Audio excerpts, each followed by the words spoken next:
इतनी सुंदर तू कितना सुंदर होगा, नाम तिहारा तारनहारा।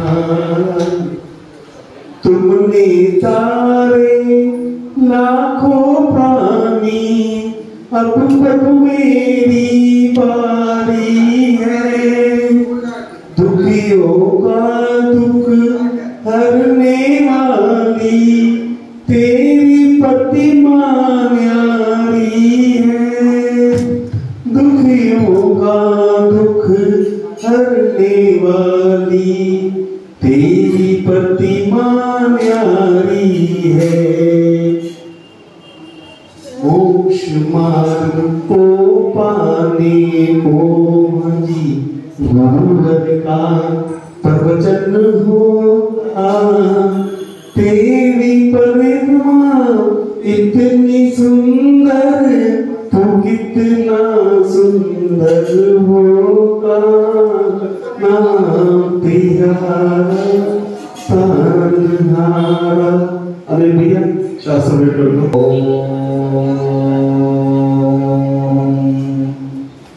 नमः सिद्धेभ्यः।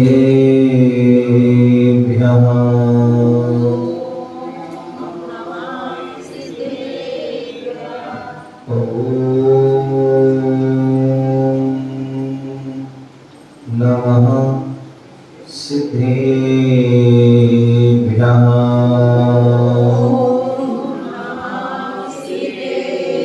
नमः श्री वर्धमानाय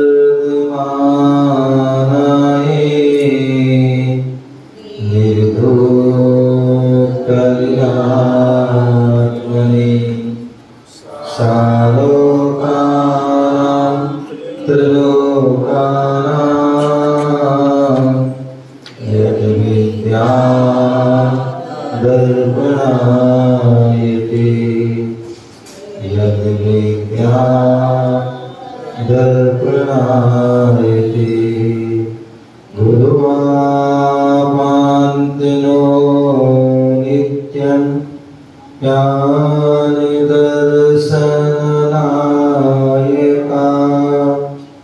चारितानो गम्भीरा मोक्षमार्गोपदेशिका।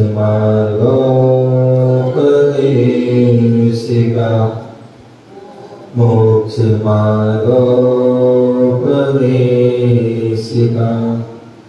मोक्षमार्गोपदेशिका।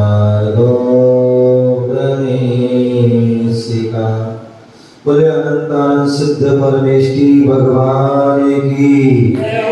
बोले प्रथम तीर्थंकर श्री आदिनाथ भगवान की।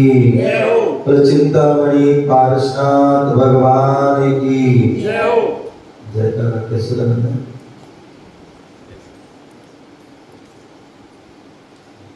समाप्ति की बात बोल रहे हैं। वीर जी भगवान की। कविसो भगवान की। परम पूज्य आचार्य समंत्रभद्र स्वामी गुरुदेव की। परम पूज्य आचार्य गुरुदेव रासर जी महाराज की। अहिंसामय विश्व धर्म की। तीर्थराज संवेद शिखर की। उपाध्याय श्री विशोक सागर जी महाराज की। मुनि श्री विनोद सागर जी महाराज की। प्यारे बंधु, आज हम सभी पुनः भारत की राजधानी दिल्ली बुद्ध विहार महावीर जिनालय में बैठे हुए हैं। भगवान महावीर स्वामी का दिव्य सम्मोहन लगा हुआ है और उनकी जो वाणी गिरी उस वाणी का हम रसपान कर रहे हैं।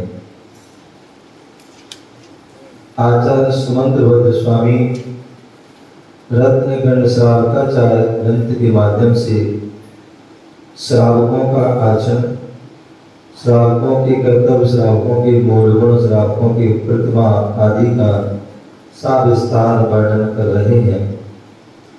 यहाँ पर 12 व्रतों का वर्णन चल रहा है और उन 12 व्रतों में 5 अणुव्रत का वर्णन हो चुका है, 3 गुणव्रतों का वर्णन हो चुका है और 4 शिक्षा व्रत में सामायिक नाम का शिक्षा व्रत का वर्णन चल रहा है। कल हमने यहाँ पर 103 नंबर के श्लोक के माध्यम से जाना था कि पता है मुझे 103 श्लोक के माध्यम से हम यहाँ पर जाना था कि जो साधक साधना करता है, सामायिक करता है, उस समय उसके जीवन में परिसर आते हैं और वो 22 परिसर होते हैं।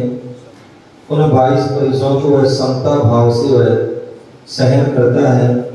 उपसर्ग भी आते हैं, उन उपसर्गों को भी वह सहन करता है। लेकिन कब सहन कर पाएगा, कैसे सहन कर पाएगा, उस समय क्या चिंतन करेगा, उस समय क्या भावना भाएगा, तो उसके लिए 104 श्लोक में बताया था कि 12 भावना का चिंतन करेगा। क्या करेगा? परिसर को कब सहन कर पाएगा, उपसर्ग को कब सहन कर पाएगा? जो जीव 12 भावना का चिंतन करेगा, 12 भावना का चिंतन करेगा, तभी वह उपसर्ग और परिसर को समता भाव से सहन कर पाएगा। तो इसलिए जो है 103 में जो है परिसर उपसर्ग के बारे में बताया, और 104 में जो है उन उपसर्ग परिसर कैसे सहन करें, तो उसकी 12 भावना का चिंतन करने के लिए यहाँ बताया था। अशुभ कारणों से उत्पन्न और पाप प्रवृत्तियों का जो जनक है, ऐसे मिथ्या आदि जो हैं, ये सब क्या है? लक्षण मंगल है, दुख के कारण है। इसलिए इनका हमें जो है हे रूप जान करके और आत्मा के साम भाव है जो परमात्मा पद में अवस्थित रहना है, ऐसी उस भावना के बारे में कहा गया था। वे भावना जो हमारे लिए 12 भावना है, जो चिंतन करने से वैराग्य की जनक है, वैराग्य को उत्पन्न करने वाली है। और वैराग्य जो है वह मोक्ष महल की आधार शिला है। यदि आधार शिला नहीं होगी तो हम मोक्ष महल खड़ा नहीं हो सकता है। इस प्रकार से हमने कल जाना था कि मोक्ष महल की जो है आधार शिला है वह वैराग्य है। और वैराग्य कैसे होता है? तो 12 भावनाओं के चिंतन से होता है। इसलिए हमें हर समय उन 12 भावना का चिंतन करना चाहिए। और 12 भावना कौन सी है? तो कल बताया गया था अनित्य भावना, अशरण भावना, संसार भावना, एकत्व भावना, अन्यत्र भावना, असची भावना, आश्रम भावना, संबर भावना, निर्जरा भावना, लोभ, बोधि, दुर्लभ और धर्म। इस प्रकार से वह 12 भावनाओं के बारे में जाना था। अब यहाँ बोले 12 अनुपेक्षाओं का चिंतन कैसे करें, तो यहाँ बता रहे हैं अनित्य अनुपेक्षा। सबसे पहली भावना है अनित्य। तो उसके लिए बता रहे हैं संसार में दृश्यमान सभी पदार्थ, संसार में जो भी वस्तु दिख रही है वो सब क्या है? अनित्य है, क्षण भंगुर है, नष्ट हो जाएगी। जो भी आप सबको देख रहे हैं ये सब क्या है? सारे क्षण भंगुर है। यहाँ तक कि शरीर भी क्षण भंगुर है।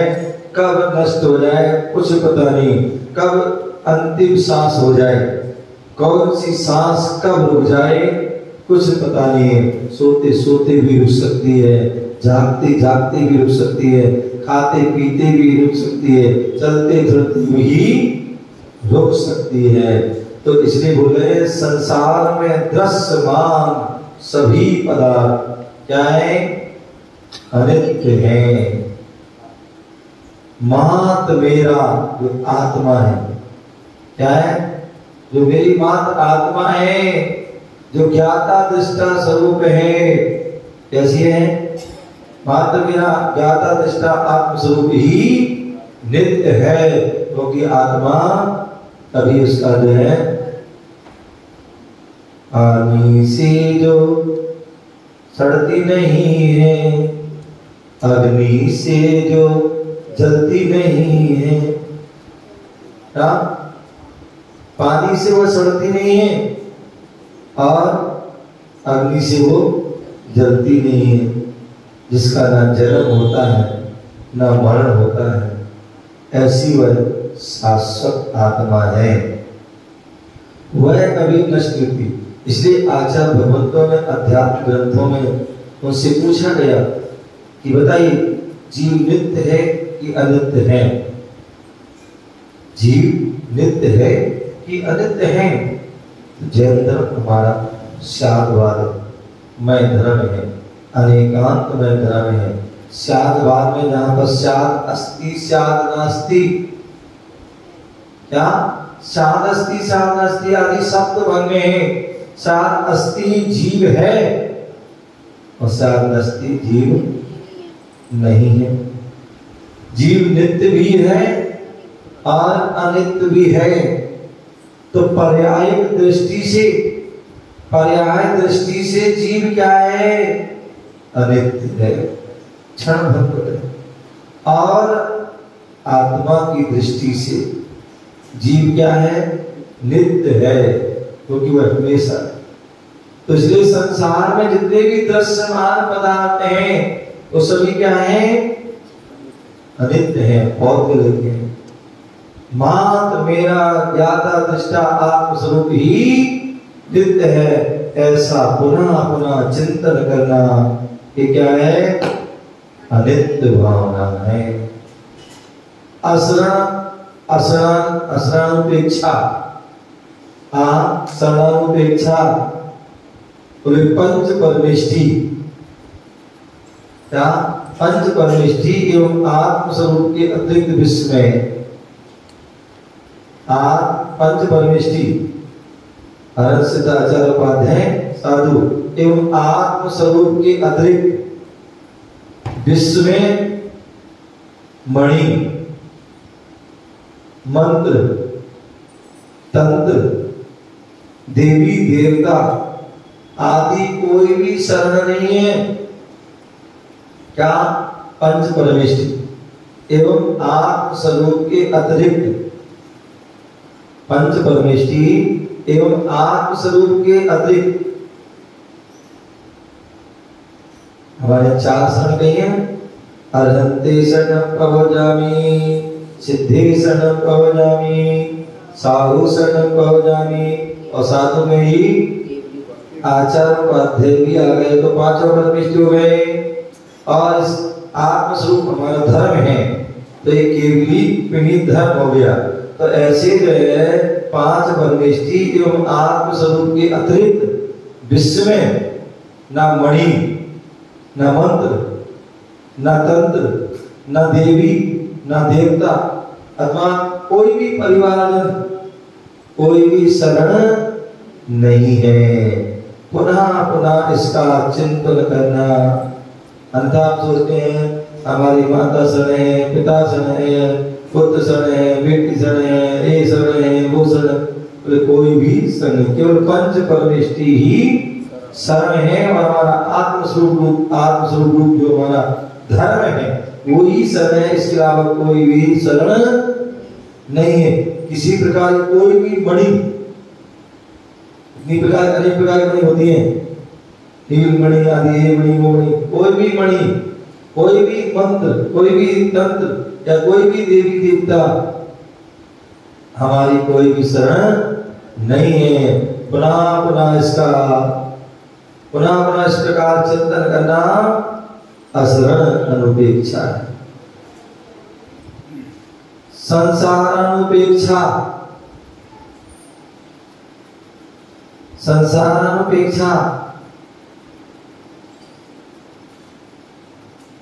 संसार क्या है? तो स्वार्थी संसार। क्या है? स्वार्थी संसार, चतुर्गति रूप संसार है। स्वार्थी संसार और चतुर्गति रूप संसार जिसमें जीव क्या हो रहा है? जन्म मरण आदि दुखों का भोग रहा है। क्या कर रहा है? ये स्वार्थी संसार है। तो बहन बढ़ाना भैया सबसे बड़ा रुपया, स्वार्थ का संसार है। जब तक तुमसे तुम्हारा किसी का स्वार्थ चल रहा है तब तक वो तुम्हारे रिश्ते रहते हैं, और जैसे स्वार्थ बंद हो जाता है तो कहाँ के माँ, कहाँ की बहन, कहाँ का भैया, सबसे बड़ा रुपया। तो स्वार्थी संसार एवं जन्म मरण आदि दुखों का जो है चतुर्गति रूप संसार का, पंच परावर्तन रूप संसार का, तीन लोक आदि रूप संसार जो आदि उसके बारे में आगे बताएंगे। तो ऐसे जो चतुर्गति रूप संसार है दुखों से भरा है। क्या संसार में कोई सुखी नजर नहीं आता। तो इसलिए जन्म मरण आदि दुखों का जो है बार बार चिंतन करना इस संसारानुपेक्षा है। क्या संसार स्वार्थी संसार चतुर्गति रूप संसार जन्म मरण आदि दुखों का बार बार चिंतन करना संसारानुपेक्षा। एकत्वानुपेक्षा, एकत्वानुपेक्षा टंकोत्कीर्ण ज्ञायक स्वभावी। टंकोत्कीर्ण, अब एक टांकी के द्वारा कीर्ण दिया जाता है ना, तो ऐसे टंकोत्कीर्ण ज्ञायक स्वभावी आत्मा, टंकोत्कीर्ण ज्ञायक स्वभावी आत्मा क्या होता है? संसार में अकेली आती है और अकेले ही जाती है। क्या होता है? अकेले ही उसका जो है आ रही है और अकेले ही जा रही है। अथवा जब जन्म होता है इस शरीर का तब भी क्या होता है? अकेला आता है, और जब जाता है तो तभी मन होता है, तभी क्या होता है? अकेला होता है। राजा राणा छत्रपति नातन के असवार, मरना सबको एक दिन, आप अकेला अवतरे मरे अकेला हो, या कहो इस जीव को साथी सदा। तो इसलिए बोले टंकोत्कीर्ण ज्ञायक स्वभावी आत्मा अकेली ही जन्म और अकेले ही मरण करता है। विश्व में कोई भी इसका सच्चा साथी नहीं है। विश्व में इसका कोई सच्चा साथी नहीं है। पुनः इस प्रकार पुनः चिंतन करना, क्या करना? पुनः इसका बार बार चिंतन करना है। एकत्व भावना है, एकत्वानुपेक्षा है। विश्व में कोई भी इसका साथी नहीं है। इस प्रकार पुनः चिंतन करना, एकत्वानुपेक्षा। अन्यत्वानुपेक्षा, अन्यत्वानुपेक्षा आत्मस्वरूप के अतिरिक्त, आत्मस्वरूप के अतिरिक्त विश्व में शरीर आदि जितने भी अन्य पदार्थ हैं, क्या आत्मा ही केवल मेरा है? इसके अतिरिक्त विश्व में शरीर आदि जितने भी पदार्थ हैं वो सब क्या है? वो अन्य है। अर्थात मेरा शरीर, मेरी माँ, मेरे पिता, मेरे भाई, मेरे बंधु, मेरी गाड़ी, मेरे मकान, मेरे हीरे, मेरे जवाहर, मेरा सोना, मेरे धन दौलत, ये सब क्या है? कुछ भी नहीं है अपने, केवल आत्मस्वरूप के अतिरिक्त हमारा कुछ भी नहीं है। और यही कारण है कि जब आता है तो वही आत्मा आता है, जब जाता है तो आत्मा। कहते हैं यह जब जीव आया था तो मुट्ठी बांध के आया था, और जब गया तो हाथ पसार गया। एक भी धागा लेके नहीं आया था और ना ही एक भी धागा लेके जाता। सब इस धरा पर सब पड़ा रह जाएगा। हाथ पसारे आया था, मुट्ठी बांधे आया था और हाथ पसारे जाएगा। सब जानते हैं लेकिन फिर भी मानते कोई नहीं है। तो क्या हो जाए, आत्मस्वरूप के अतिरिक्त विश्व में शरीर आदि जितने भी पदार्थ अन्य पदार्थ हैं, मेरे स्वरूप से इनका किंचित भी, मेरे स्वरूप से उनका किंचित मात्र भी संबंध नहीं है। मेरे स्वरूप से उनका किंचित मात्र भी संबंध नहीं। क्यों? क्योंकि हमारा स्वरूप कैसा है, ज्ञाता दृष्टा है, और वो सब पुद्गल है। पुद्गल का स्वरूप क्या है, पूर्ण गण। क्या है?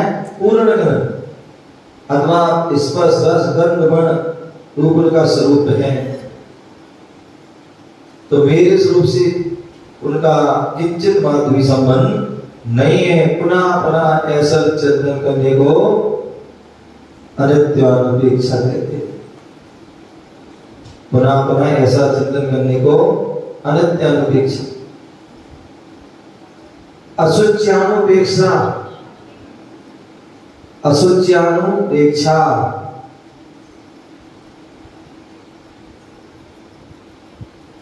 शुचिता में आत्म स्वरूप के साथ। आत्मा कैसी है? आत्मा का स्वरूप कहता है शुद्ध, निश्चय से कैसी है? वह शुद्ध है। कैसी है? शुद्ध चेतन चिन्ह स्वरूपी है, ब्रह्म रूप है, अनेक अनेक उसके नाम है। तो ऐसे वह शुचिता में, शुचिता में आत्म स्वरूप के साथ अशुचि पूर्ण, शुचिता में आत्म स्वरूप के साथ अशुचि पूर्ण। आत्मा शुद्ध है लेकिन अशुचि पूर्ण क्या है? मिथ्या, अनादिकाल से मिथ्या से ग्रसित है। कसाय अशुचि है, दोष है, तो इसलिए कसाय। एवं शरीर की दशा, शरीर कैसा है? नौमल द्वार भये शिवा सर नाम लीन आवे। ये शरीर क्या है? मल का पिटारा है, अशुचि पदार्थ से बना हुआ है। क्या है? अशुचि पदार्थ से बना हुआ है, मल का पिटारा है। हड्डी में जो है पास, खून, मज्जा, पीठ, कफ, जो है विष्ठा, मूत्र, ये क्या है? ये सब चीज भरी है। सप्त धातु, सप्त धातु से बना हुआ है। तो इसलिए क्या है? आत्मा तो शुद्ध है लेकिन इसके साथ जो है अशुचि गुण क्या है? मिथ्यात है। बोले चतुर्थ काल में जो है जन्म होता है वो सम्यक के साथ हो सकता है, लेकिन पंचम काल में जन्म होता है वो सभी जीवों का मिथ्यात के साथ जन्म होता है, कसाय के साथ जन्म होता है। ऐसे उस एवं शरीर की जो दशा है क्षण भंग रूप, ऐसी दशा का पुनः पुनः क्या करना है? चिंतन करना है। क्या करना है? पुनः पुनः उसका चिंतन करना है।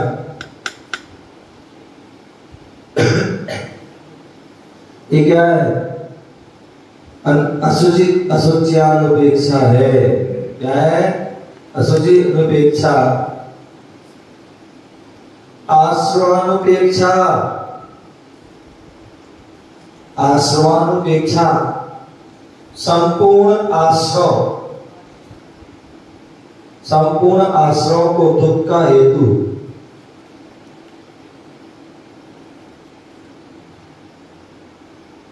संपूर्ण आश्रव को दुख का हेतु समझकर उनसे बचने का, उनसे बचने का पुनः पुनः चिंतन करने को आश्रवानुपेक्षा। संपूर्ण आश्रवों को दुख का हेतु समझकर उनसे बचने का पुनः पुनः चिंतन करने को आश्रवानुपेक्षा कहते हैं।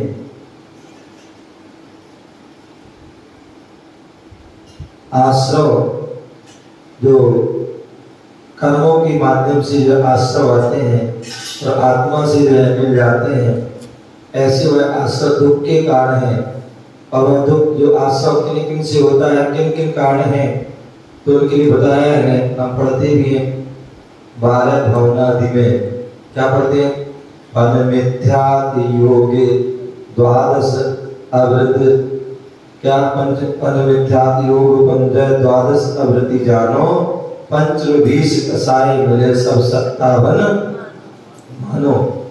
तो पन मिथ्या 5 प्रकार के मिथ्या, पन मिथ्या और योग 15 प्रकार के योग, द्वादश अवृत्ति 12 प्रकार की अवृत्ति और पंच 20 25 कसाय सब मिल जाते हैं तो कितने जाते हैं? 57। तो ऐसे जो है आश्रव जो हम हर समय प्रत्येक क्षण हम क्या कर रहे हैं?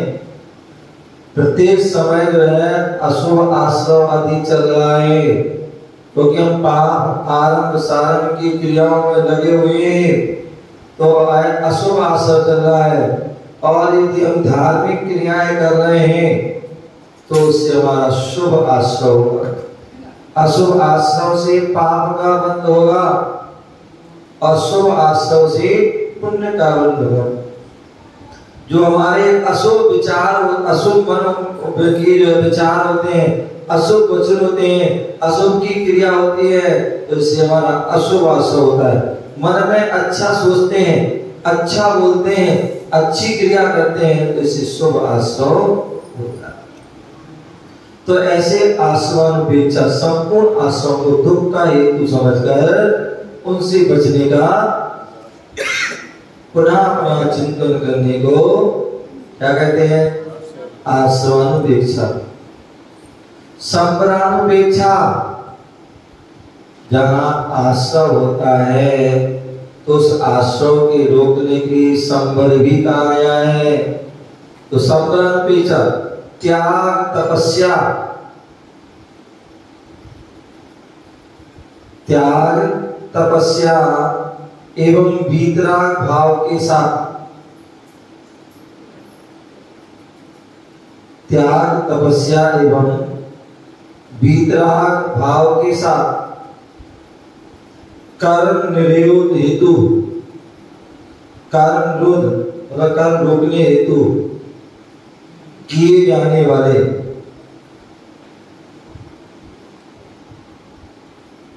त्याग तपस्या एवं वीतराग भाव के साथ कर्म निरोध हेतु किए जाने वाले पुनः पुनः चिंतन को संबरानुपेक्षा कहते हैं। त्याग तपस्या एवं वीतराग भाव के साथ कर्म निरोध हेतु किए जाने वाले पुनः पुनः चिंतन को संबरानुपेक्षा, त्याग के माध्यम से, तपस्या के माध्यम से, वीतराग भाव के माध्यम से क्या कर सकते हैं? जो आते हुए अशुभ कर्म हैं उनको रोक सकते हैं। यदि आपने जो है मिथ्या से बचना है तो सम्यक को धारण करना होगा। पर मिथ्या योग 15, जो हम योग जो अशुभ है वो योग है उनको शुभ योग कर दिए तो हम बच जाएंगे। 12 अवृत्ति, अमृतों को धारण कर लेंगे तो अवृत्ति से बच जाएंगे। और विषयों व्रत के धारण करने से, त्याग तपस्या रूप धारण करने भाव होने से हम कसाय से भी बच जाते हैं। तो व्रत समिति संबर के कारण क्या है? तत्वासु में पढ़ा होगा 9वें अध्याय में। व्रत समिति गुप्ति, व्रत समिति गुप्ति धर्म अनुपेक्षा परिसर्जय चारित्र्य, ये सब क्या है? संबर के कारण है। किस कारण है?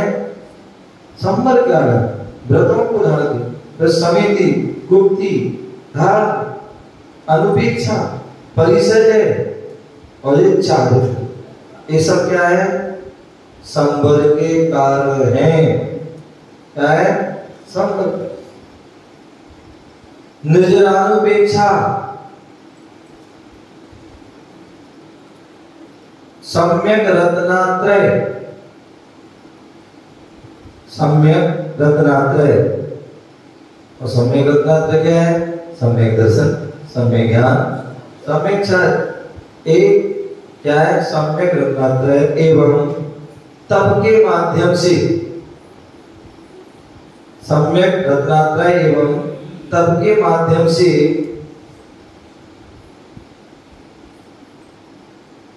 कर्म निर्जीर्ण,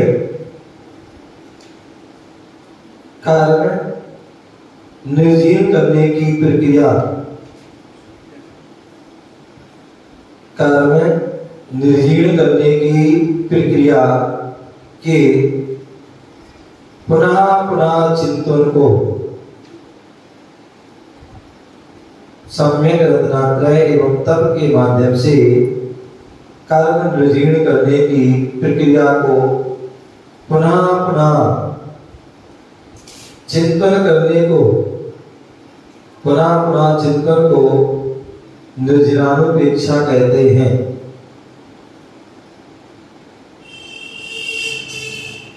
सम्यक रत्नात्रय एवं तप के माध्यम से कर्म निर्जीर्ण करने की प्रक्रिया के पुनः पुनः चिंतन को निर्जरानुपेक्षा। तो निर्जरा कैसे होती है?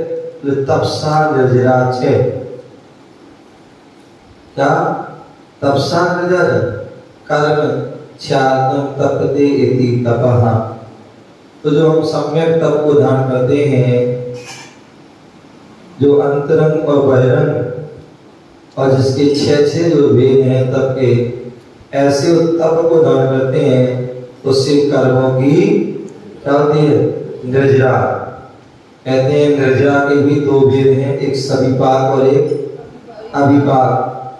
सविपाक निर्जरा जो समय अनुसार फल देकर खिलती है, समय की स्थिति पूर्ण कर जो फल देकर खिलती है वो सविपाक। और अविपाक जो तपस्या के बल से समय से पहले खिल जाती है, वह क्या है?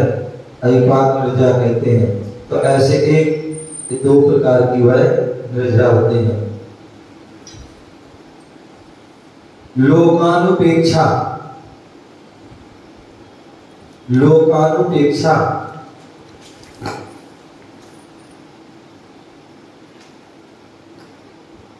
लोकानुपेक्षा त्रिलोक के साथ आत्मलोक का पुनः चिंतन करने को, त्रिलोक के साथ आत्मलोक का पुनः पुनः चिंतन करने को लोकानुपेक्षा कहते हैं। क्या? त्रिलोक के साथ आत्मलोक का पुनः पुनः चिंतन करने को लोकानुपेक्षा कहते हैं। तो लोक क्या है? तो त्रिलोक, तीन लोक हैं, उन तीन लोक का चिंतन करना, ऊर्ध्वलोक, मध्यलोक, अधोलोक। और जो तीनों लोग कितने बड़े हैं? वो 14 राजू जो हैं, उनकी लंबाई ऊंचाई है, इतनी चौड़ाई है, इतनी उनकी गहराई है, इतनी उनकी तृष्णानी आदि है। तो सारा उनका चिंतन करना, जो नीचे जो है 7 राजू जो है नरक आदि का वर्णन है, ऊपर जो है क्या है? स्वर्ग आदि का वर्णन है और ऊर्ध्वलोक का वर्णन है, मध्य में जो है मध्य लोक का वर्णन है। सारा उसका विस्तार से पूरा वर्णन, तीन लोक का जो वर्णन पूरा उसका चिंतन करना, मनन करना, कहाँ कहाँ ये जीव कहाँ कहाँ घूम क्या है, रहकर क्या है। ऐसा कोई लोक में स्थान नहीं है जहाँ पर हमारा जन्म मरण ना हुआ हो। तो ऐसे लोक अनुपेक्षा का चिंतन। और आत्मलोक, जो हमारा आत्मलोक क्या है? जो हमारा शरीर के जो है अंदर जितनी जो है आत्मा के प्रदेश हैं, वह क्या है? तो वो असंख्यात प्रदेशी है। क्या है?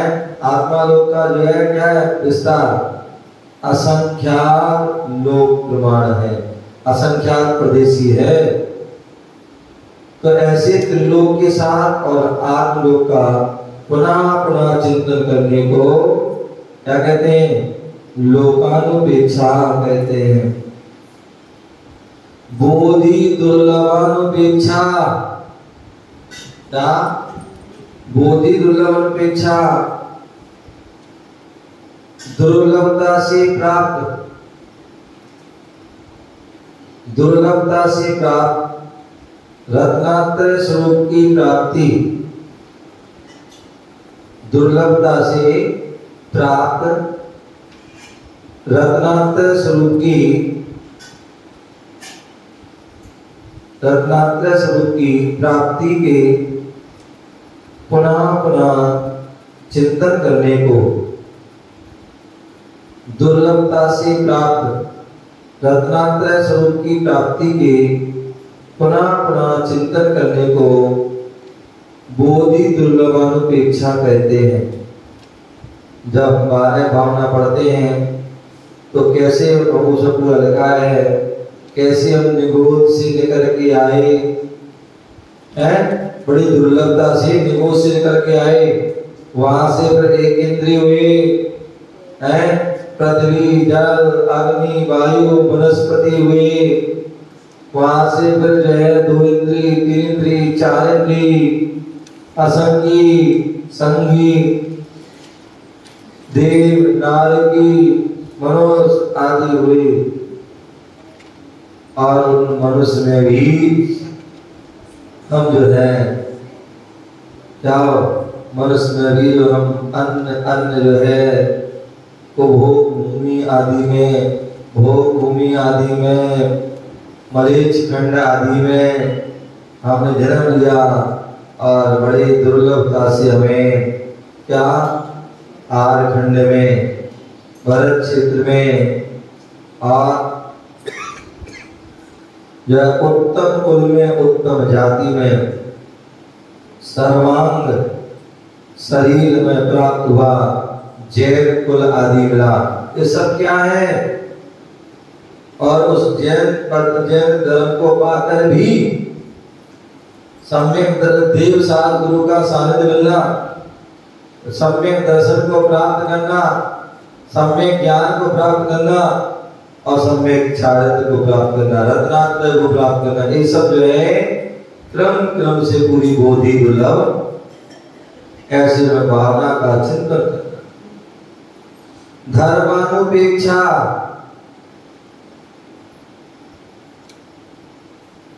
शादवाद सिद्धांत के माध्यम से, शादवाद सिद्धांत के माध्यम से सम्यक दर्शन, सम्यक ज्ञान, सम्यक चारित्र, 10 धर्म एवं पंच परमेष्टि के गुण, पंच परमेष्टियों के गुण चिंतन पूर्वक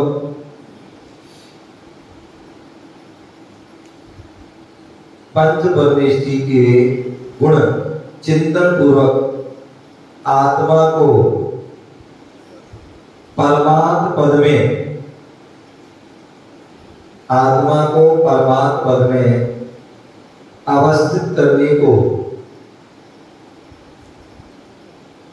अवस्थित करने को पुनः पुनः चिंतन करने को धर्मानुपेक्षा कहते हैं। आत्मा को परमात्म पद में अवस्थित करने को, पुनः पुनः चिंतन करने को धर्मानुपेक्षा कहते हैं।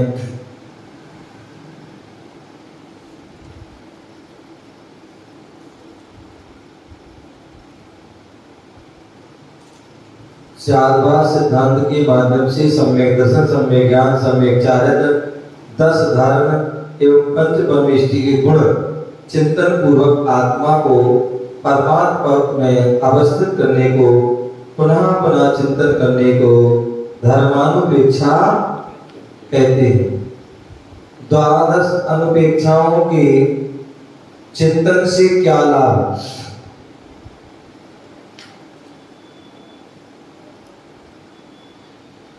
द्वादशानुपेक्षाओं के चिंतन से क्या लाभ? द्वादश अनुपेक्षाओं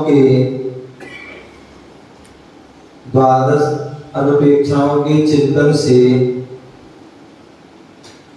तत्व का यथार्थ परिज्ञान। द्वादश अनुपेक्षाओं के चिंतन से तत्व का यथार्थ सच्चा ज्ञान होता है।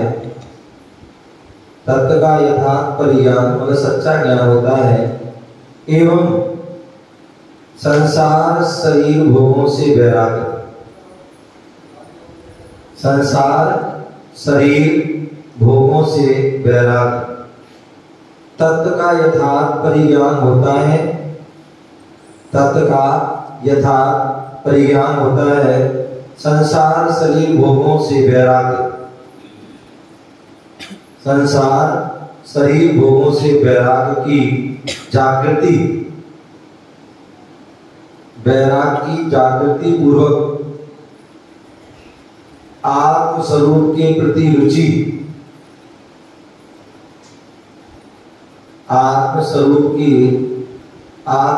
के प्रति रुचि वृद्धिगत होती है।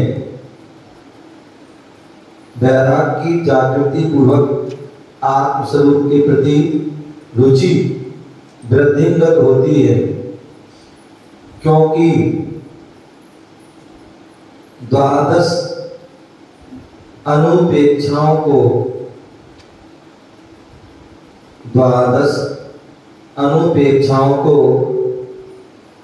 वैराग्य की जननी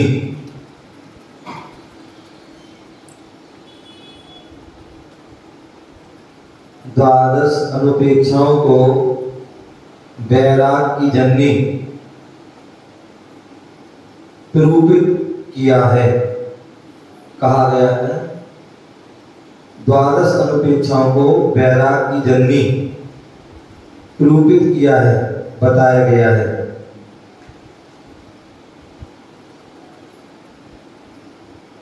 इस प्रकार से 12 अनुपेक्षाओं के बारे में कहा गया है। अब यहाँ बताया सामायिक के 5 अतिचार होते हैं, तो उसके लिए 105 श्लोक में बता रहे हैं। वाक्काय मानसानां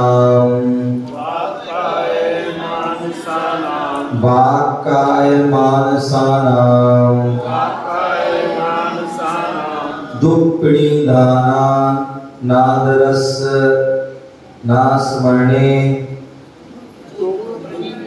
दुःखिदानां नादरस स्मरणे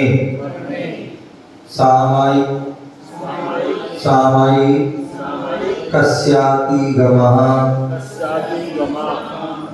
व्यजयन्ति पंच भावेन। एवं अपना वाक्काय मानसानां दुःखिदानां नादरस स्मरणे सामायिकस्याति गमः व्यजयन्ते पंच भावेन।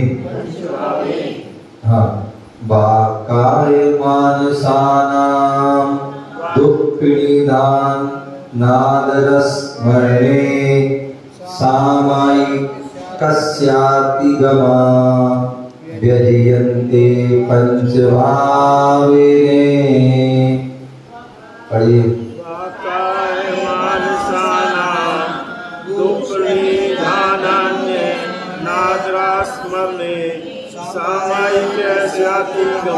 सामायिकस्याति गमः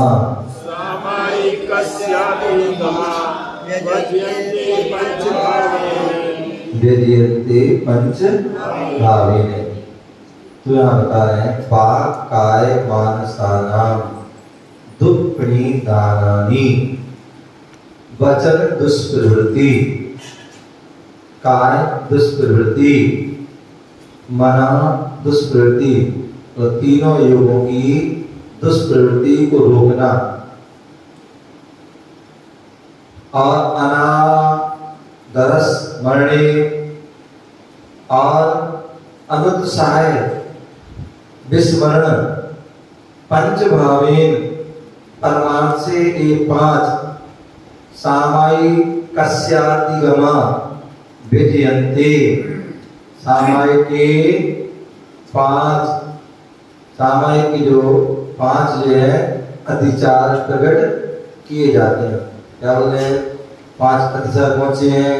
एक तो वचन दुष्प्रवृत्ति, दूसरा काय दुष्प्रवृत्ति, तीसरा मन दुष्प्रवृत्ति, चौथा अनुत्साह, पांचवा विस्मरण। ठीक है ना? सामायिक करते समय वचन दुष्प्रवृत्ति, यहाँ वहां की कोई वचन आदि नहीं बोलना चाहिए, खोटे वचन आदि नहीं बोलना चाहिए, और कार्य शरीर से खोटे कार्य भी नहीं करना चाहिए। जो हमारे कार्य चल रहे हैं, अपनी भक्ति स्तुति, अपने जो है नमस्कार आदि जो है वही कार्य, एक आसन में हो, ऐसे काय की दुष्प्रवृत्ति होना, और मन दुष्प्रवृत्ति सामायिक कर रहे तो हमारा जो है मन यहाँ वहां नहीं भागना चाहिए, हमारा मन भी सामायिक होना चाहिए। सामायिक करो, उत्साह से करो, बलाय समझ के नहीं कि चलो कर ले बैठ गए, नहीं भैया, हमारा कर्तव्य है, हमारा व्रत है, सारे काम छोड़ना है, पहले हमें सामायिक करना है। प्रेम जी क्या करना है? सामायिक सारे काम छोड़ करके, वो हमारे लिए जो सांसारिक सारे काम छोड़ करके वो हमें करना है। क्या सारे काम करने के बाद समय होता है? हाँ नहीं, सांसारिक मैंने क्या कहा? सांसारिक जो है जिनसे हमारा कर्मों का असर काम को छोड़कर करना चाहिए, धार्मिक कार्य को छोड़कर नहीं।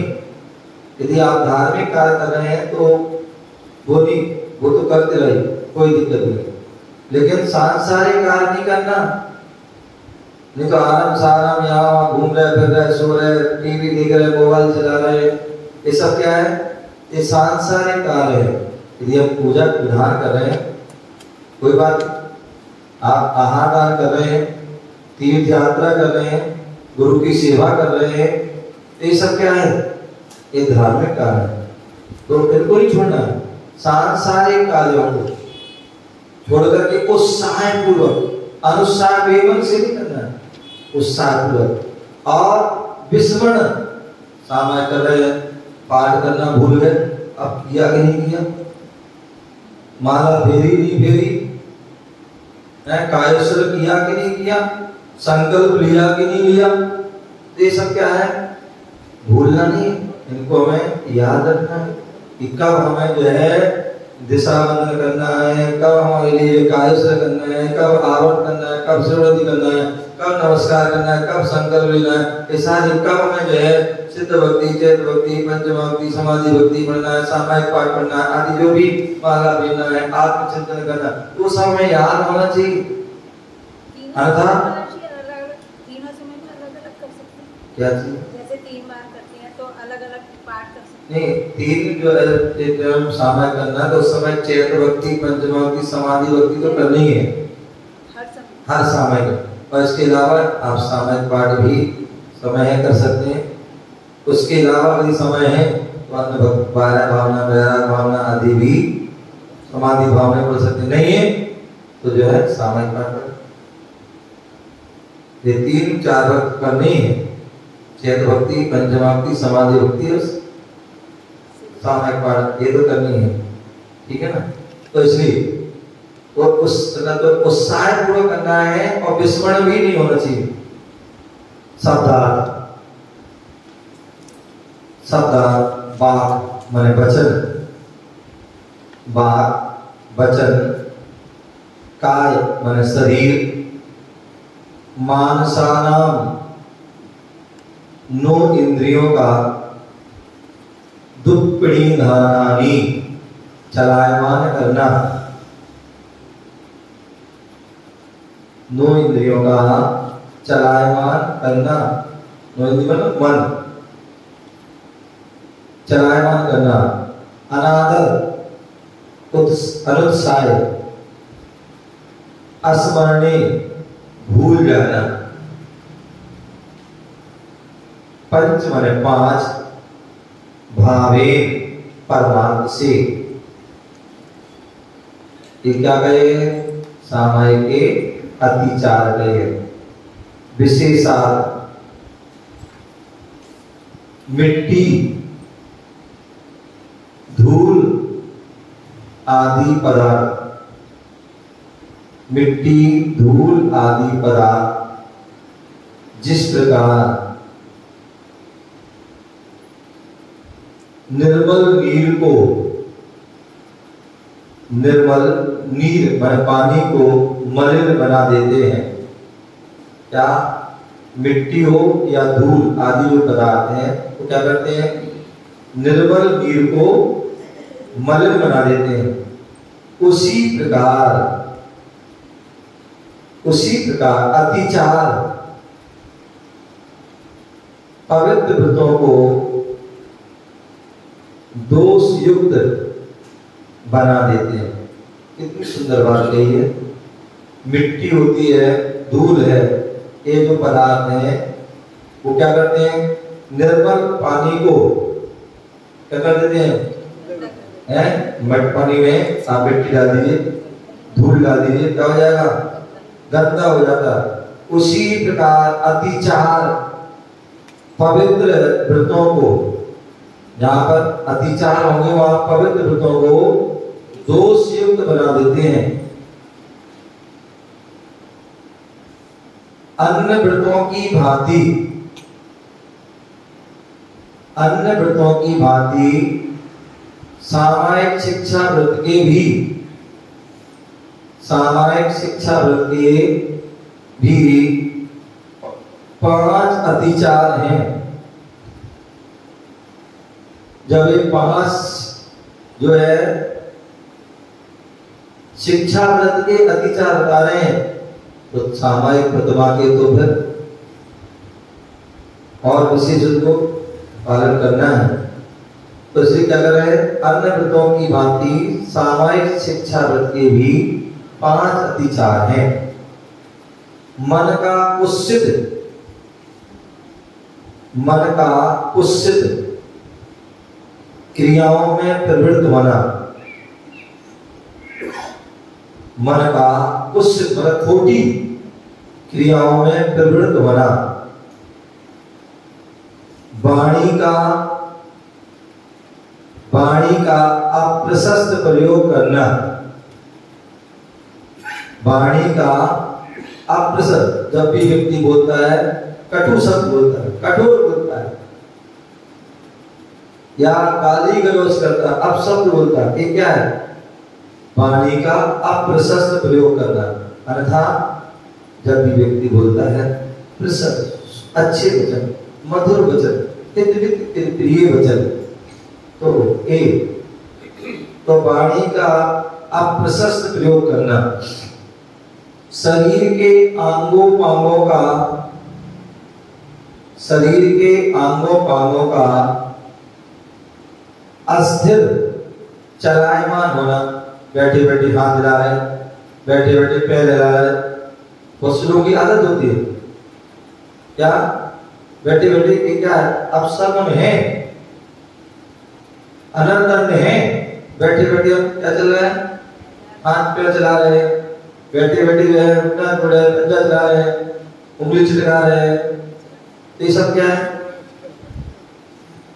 तो शरीर के अंगों पांगों का स्थिर चलायमान होना, उत्साह रहित होकर, उत्साह रहित होकर अरुचि से,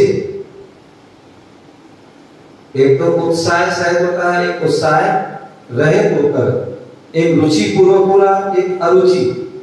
तो उत्साह रहित अरुचि से सामयिक करना, उत्साह रहे अरुचि से सामयिक करना, तथा सामयिक का काल, सामयिक का काल विधि या पाठ आदि। सामयिक का काल भूल जाना, अब समय की सामयिक करी नहीं करी, दोपहर करी नहीं करी, शाम की करी नहीं करी, याद ही नहीं है तो बोले नहीं, सामयिक का काल याद रखना। विधि, जो उसकी विधि है, दिशा बंधन करना, ये करना, वो करना, सारी जो विधि है उसकी विधि। और पाठ, क्या करना, पाठ भी करना है, तो पाठ आदि विस्मृत हो जाना, भूल जाना। पाठ, पाठ पाठ करना, सामायिक पाठ, चैत भक्ति, पंचभक्ति, समाधि भक्ति, ये पाठ हैं। इसके अलावा और भी कर सकते समय, जैसे हम भी जाप करते हैं, नमो अनंत, ये करते हैं जी, और कुछ भी करते हैं। आप अलग है। इस सामयिक व्रत की बात चल रही है, आपकी ये व्रत की बात चल रही है। आप तो सामयिक जाप करते हो, तो सामयिक का काल, विधि या पाठ आदि विस्मृत हो जाना। महाराज जी एक बार ये दोबारा सामायिक, चैत्य भक्ति, समाधि भक्ति, जी, कौन-कौन सामयिक के समय बोला चैत भक्ति, पंचमहाभक्ति, पंचमहाभक्ति और समाधि भक्ति। पंचमहाभक्ति का, हाँ, पंच महागुरु भक्ति वही। हाँ, चैत भक्ति, पंच महागुरु भक्ति और समाधि भक्ति, ये तीन तो करनी है। बाकी आपकी और इच्छा तो आप कर सकते हो, नहीं तो तीन तो करनी है जरूरी। और सामायिक पाठ, सामायिक पाठ में ये हो सकता है कि आप कभी हिंदी वाला पढ़ लो, कभी संस्कृत वाला पढ़ लो, कभी तीसरा, दो तीन प्रकार के हैं, तो उनको अलग अलग पढ़ सकते हैं। सुबह वो, दूसरा शाम को अलग, दोपहर में अलग, जिससे तीनों जो भी दो तीन हैं याद हो जाएंगे। अभी तो सारे हिंदी का पढ़ने वाले हैं। अभी तो सारे आप संस्कृत सीख लो। तो सामयिक क्या बोले, सामयिक करना, सामयिक का काल, विधि या पाठ आदि विस्मृत हो जाना। श्रावक के लिए इन 5 अतिचारों से रहित होकर, श्रावक के लिए इन 5 अतिचारों से रहित होकर सदैव यथा समय, सदैव यथा समय सामयिक करना चाहिए। यथा समय सामयिक करना चाहिए, जिससे मुक्ति सुख का आंशिक आनंद, जिससे मुक्ति सुख का आंशिक आनंद, सामयिक किसे कर रहे हैं, जिससे मुक्ति सुख कैसा होता है, उसका आंशिक आनंद स्वाभाविक रूप से, आंशिक आनंद स्वाभाविक रूप से लहराने लगे।